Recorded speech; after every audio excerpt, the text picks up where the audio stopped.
Hello friends, તો એકદમ tasty અને ઓછા ઇન્ગ્રેડિયન્ટ્સમાં ચોકલેટ મૂઝ કેક બનાવીને તૈયાર કરીશું. તેની માટે અહીંયા 2 કપ દૂધ એટલે કે 500 ગ્રામ દૂધ લઈ લેવાનું, 100 ગ્રામ ડાર્ક ચોકલેટ, 3 ટેબલ સ્પૂન ખાંડ મિક્સ કરી દઈએ. અને બીજી બાજુ ફરીથી આપણે 1 કપ દૂધ લીધું એટલે કે 250 ગ્રામ 250 ગ્રામ દૂધ લેવાનું. તેની અંદર 4 tablespoon cocoa powder, half cup cornflour એટલે કે કોર્ન સ્ટાર્ચ એડ કરવાનો. અહીંયા કોર્ન સ્ટાર્ચ થી જ આપણે મૂઝ કેક બનાવીને તૈયાર કરીશું. તો સારી રીતે તેને મિક્સ કરી દઈશું.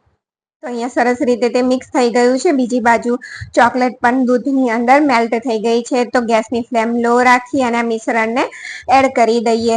એકદમ ઇઝીલી તમે પહેલી જ વારમાં પરફેક્ટ બનાવીને તૈયાર કરશો ને તેટલી ઇઝીલી બનીને તૈયાર થશે. તો જો અહીંયા એકદમ ઝડપથી આપણે તેને મિક્સ કરતું રહેવાનું. ગાઢું થવા લાગ્યું છે, તમે જોઈ શકો છો, અને તેની સાઇન પણ જોઈ શકો છો કે કેટલી સરસ સાઇન આવી છે. અને બસ આટલું જ આપણે થવા દેવાનું કે તબેથામાં લઈને જો પડે છે પછી અટકી જાય છે અને પછી ફરીથી પડે છે, તેટલું જ બેટરને થવા દેવાનું. એટલે ઠરવા માટે તે તૈયાર થઈ ગયું છે. અહીંયા મેં કાચનું બાઉલ તેલ વાળું કરીને તેલથી ગ્રીસ કરીને લઈ લીધું છે અને તેની અંદર ભરી દેવાનું. તમે સ્ટીલનું પણ લઈ શકો છો, સ્ટીલમાં પણ સરસ રીતે તેલ લગાવી અને લઈ લેવાનું. અને ત્યાર પછી આ રીતે આપણે તેને ટેપ કરી દેવાનું એટલે કે થપથપાવી દેવાનું, જેથી તેની અંદર એર બબલ્સ તૈયાર થયા હોય તે નીકળી જાય. અને બહાર ઠંડુ થાય ત્યાર પછી તેને ફ્રીજની અંદર 2 કલાક માટે ઠંડુ થવા માટે રાખી દેવાનું. તો 2 કલાક પછી આપણી ચોકલેટ મૂઝ કેક બનીને તૈયાર થઈ ગઈ છે. અને આ જો બાળકો તો રહે જ નહીં, તો આ એકમાંથી તો જે સ્ટીલનું છે તેમાંથી તો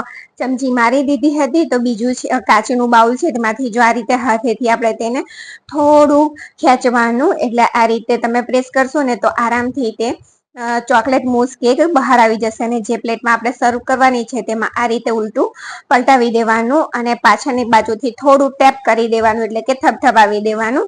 તો બિલકુલ આરામથી ચોકલેટ મૂઝ કેક કાચના બાઉલમાંથી કે સ્ટીલના વાસણમાંથી પણ તે સરસ રીતે નીકળી જશે. તો તમે જોઈ શકો છો કે એકદમ જો જેલી જેવી બનીને તૈયાર થઈ છે ને મૂઝ કેક. તો ઉપરથી આપણે થોડો કોકો પાવડર ડસ્ટ કરી દઈએ એટલે તેનો લુક સારો થઈ જાય. Thank you for watching. અને અહીંયા સ્ટીલના બાઉલનું પણ